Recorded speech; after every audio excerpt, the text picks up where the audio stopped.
welcome to Home Cooking with Somjit. Today we're going to prepare something very simple, Gula Melaka syrup for dessert. You can use it for Cendol, you can use it with any type of dessert that you want to eat with the Gula Melaka. Why it is wet and a bit shiny? Because whenever I go down to Malacca and I will buy a lot of Gula Melaka, and how I keep it is I put it in the freezer. So when put it in the freezer, right, Gula Melaka will not turn into a darker color. Normally, if I buy a lot of Gula Melaka and keep it outside in room temperature, over time the Gula Melaka will turn into like darker color. So just for my own experiment, so I just leave it in the freezer, and then the Gula Melaka just did not turn to darker color and it still look very nice and fresh. So ever since then I just keep my Gula Melaka in the freezer. This is about 300 grams of Gula Melaka, about 1 cup of hot water, and a few pandan leaf. I'm going to use this pot to cook. So first I'm going to put in the hot water in the pot. Then for the pandan leaf, I'm going to just fold it.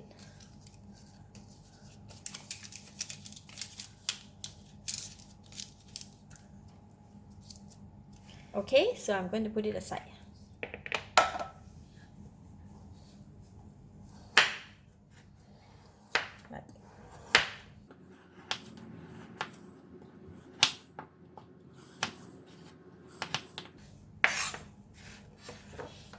And just put it in the pot.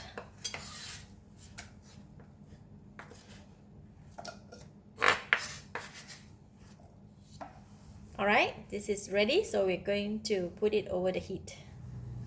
Switch on the heat and we're going to bring it to boil. This is really very nice fragrance. Gula Melaka, it's already have a very nice fragrance, plus the pandan smell, really good. Alright, the liquid starting to boil, so we're going to continue to boil until the water have reduced a bit and the syrup become a bit thicker.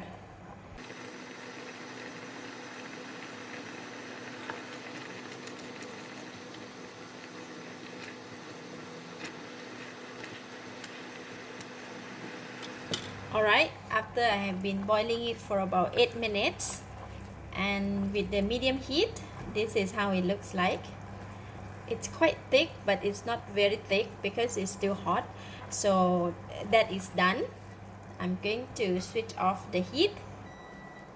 The consistency must be like this. It's not too very thick because it's still hot, but once it cool down, it will be thicker.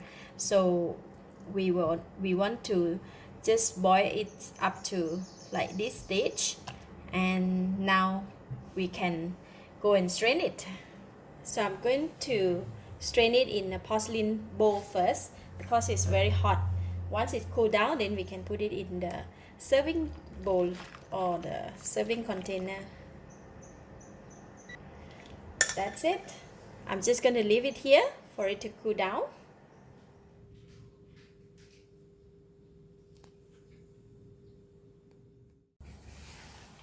See, it's very thick and it's very nice and sweet and nice fragrance of the Gula Melaka.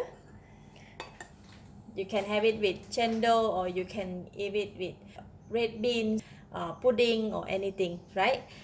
Thank you for watching. If you like this video, please share with your friends, and remember to subscribe for more of my variety cooking like this. Thank you and bye bye.